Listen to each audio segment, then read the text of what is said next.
और पाकिस्तान में आपको पता है कि पहली बार मगरमच्छ फार्मिंग का आगाज कर दिया गया। My goodness. हाँ, इससे बहुत से फायदे भी होने वाले हैं। सुनने में थोड़ा सा हैरान कुन है, लेकिन फायदे इसके बहुत ज्यादा। और फायदे क्या है वो मैं आपके साथ शेयर करती हूँ।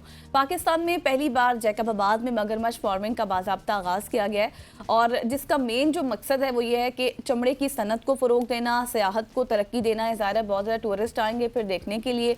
और ये मनसूबा जो है ये बनजोर फार्म हाउस में शुरू किया गया है, जहाँ फिलहाल 10 दरामदशुदा मगरमच्छ रखे गए हैं, जबकि मुस्तकबिल में अफजाइश के जरिए उनकी तादाद बढ़ाने का भी ये मनसूबा जो है वो बनाया जा रहा है।